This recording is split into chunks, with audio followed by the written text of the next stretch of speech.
Hey, seventh hour. Sorry I can't be there with you today. Happy Friday, by the way. But I will be back on Monday, so don't panic too much.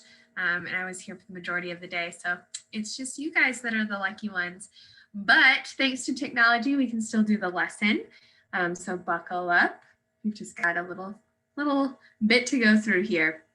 We have been talking about relationships within triangles, and we've been talking about bisectors, perpendicular bisectors, and angle bisectors. So this next section is about medians and centroids of triangles. Now, I know those words are weird.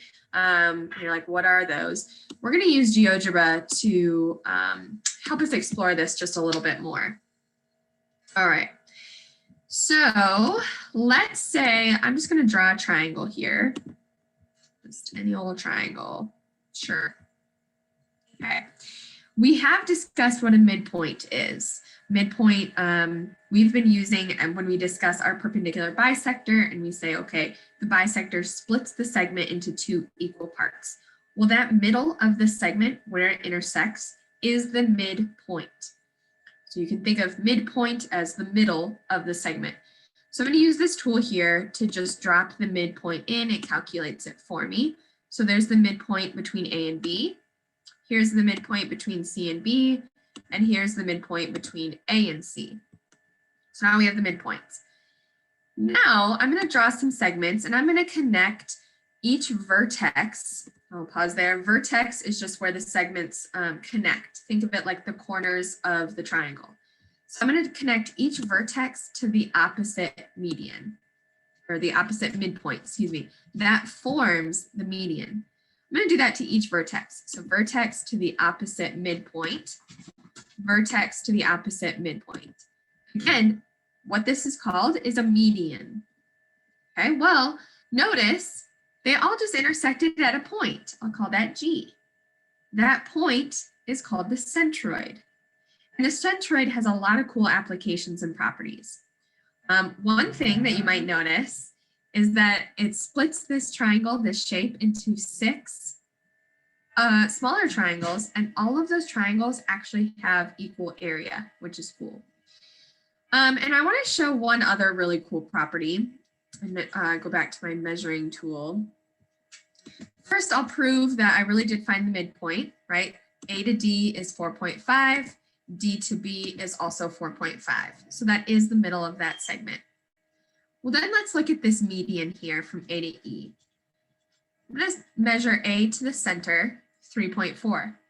The center to the other side, you get 1.7. Do you notice anything about those two numbers? Let's look at another median. Let's look at this one here. I'll go from C to G, 5.6, G to D, 2.8. Let's do one more and see if you realize. This last one, the big segment from B to G is 6.7 and the smaller one is 3.4. What do you notice about those numbers from this one here to this one, or this one here to this one? Drop that in the Ed puzzle. Okay, I'm hopeful that you said it's double. AG 3.4 is double 1.7. 1.7 plus 1.7 would give you this, right? 3.4 plus 3.4, 6.8, close enough to our 6.7, right? Similar here. 2.8 and 2.8 does give us 5.6. So it is the longer segment is double the shorter segment. And the centroid does that meeting point, which is cool. There's also one other property that's harder to see with these numbers because I know we don't like decimals, but the big segment is going to be 2/3 the long segment. We'll look at that. Give me 1 second to take care of my dog. All right, so let's try and put this all together and do some examples. I know looking at this can be really confusing and you're like, we're using too many decimals and these numbers don't make sense. And what is even the centroid? So let's go back and kind of define a few things. And I highly recommend that you take out a piece of paper and write these things down. But the first thing that I mentioned was the midpoint. And we've used that word before, but the midpoint is just the middle of the segment. Okay. The median is a segment from the vertex of the triangle to the midpoint of the opposite side. So maybe you need to draw a diagram alongside your vocab that has a line that goes from one of the vertexes to the midpoint of the other side. That line in blue is what's called a median. It goes from a vertex to the midpoint.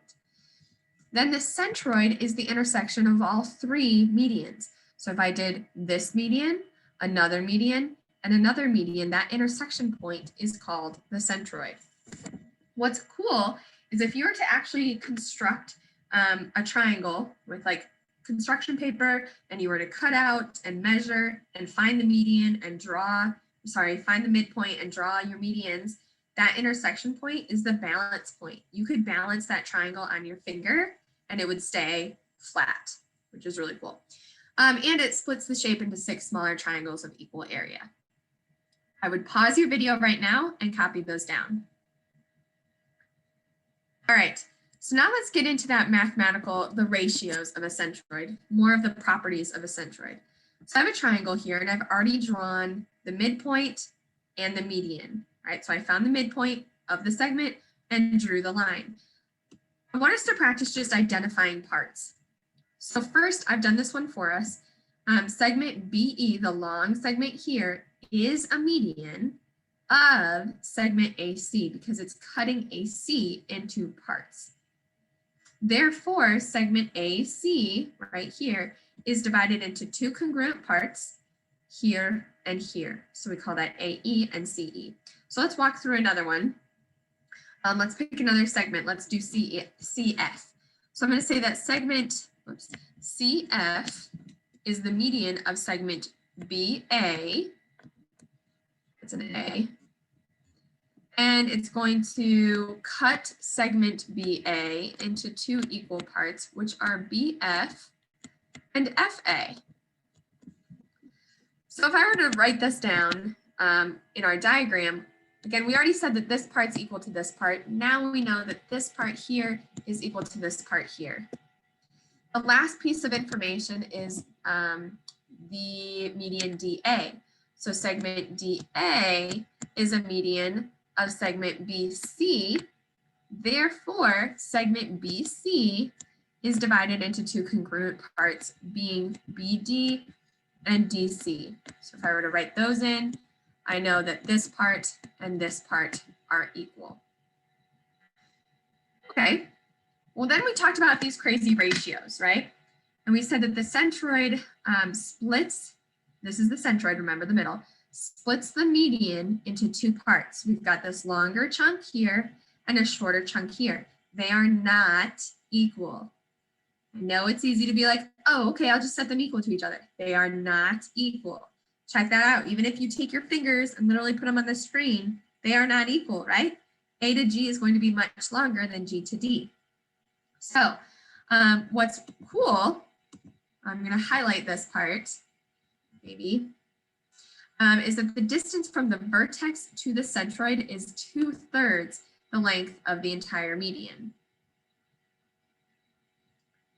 All right, so let me highlight that. And we kind of discussed that in the GeoGebra, seeing those measures. But again, BG, so we first locate BG, it's right here, is going to be 2/3 of the entire median. Again, CG is 2/3 of the entire median, and AG is 2/3 the entire median.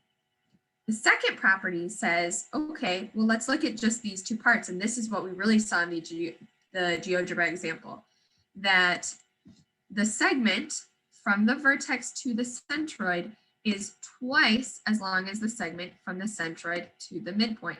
Again, I know that's lots of words, so we are going to be doing some examples, but basically what that says is that this chunk is twice this chunk. So let's say this chunk was 2, this chunk would be 4, the whole thing would be 6. Okay, so let's do some examples.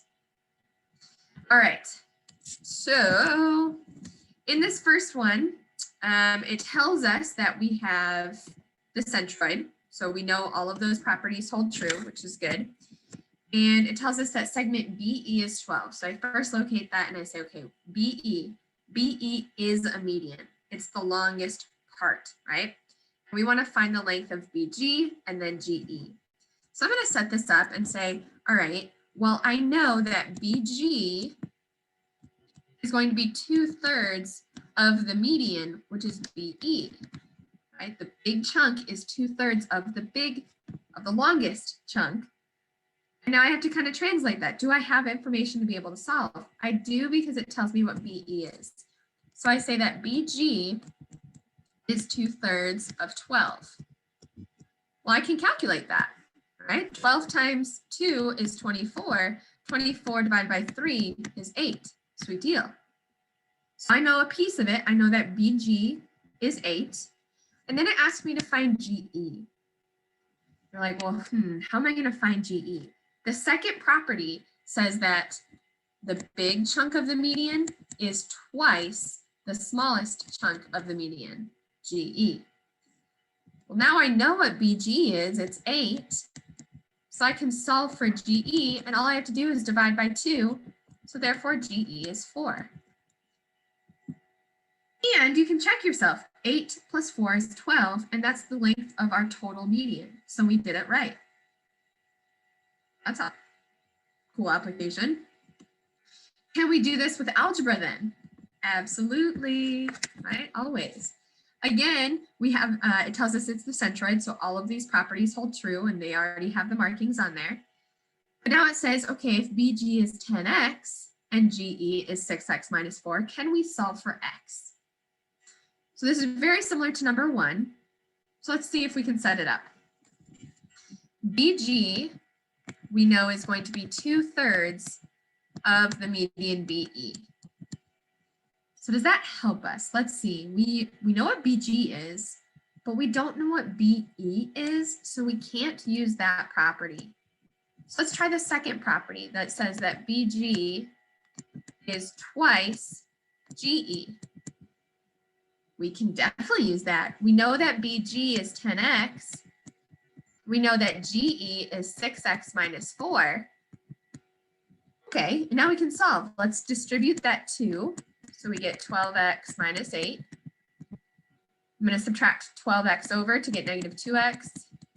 Divide by negative 2, and I get 4. Now I look back to the question. What was it asking? It was actually just asking for x. I don't need to plug it back in or do anything fancy, and I'm done right there. If it said solve for GE, I would have to plug this back in here to find what that length actually is, but all we needed to do was solve for x. Let's do one more. Okay, again, it tells us it's the centroid. Now we're switching medians. It says if CG is 7x plus 3 and CF, so the whole median, is 15, solve for x. Go through your properties. I know that CG is going to be 2/3 of CF, the entire median. Do I have enough info?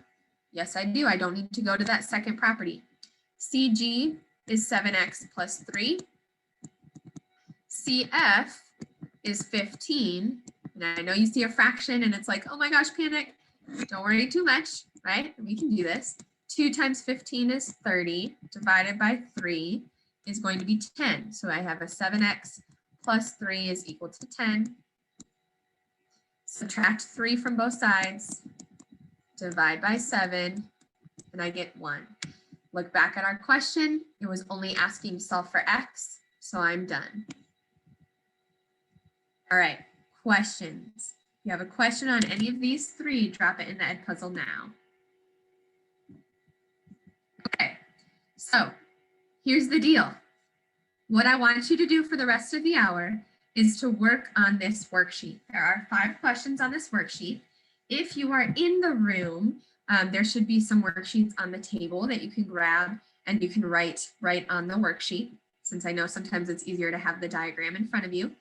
If you are virtual, it has been posted in Schoology under this week's folder, and you can find it there. If you're in the room, you can use the one on Schoology too. It's up to you.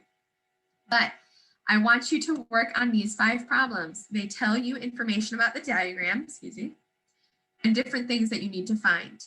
So based on the fact that QN is 9, we need to find QM. Okay, well, we have to look at the information given and decide which property we're going to use to try and calculate. Okay. This worksheet is not graded, but that is not an excuse for you to just sit there for the rest of the hour. Work on this, try it out, look back at notes. You can rewatch the video, right? And then we will go over this on Monday and wrap up any questions that we might have. You will have an assignment next week on this, but again, this is just an in-class practice, okay? All right, great job. I know this is confusing, but we will be working with it for the next few days. So try it right now. Okay, have a great weekend and I will see you on Monday. Bye, you guys.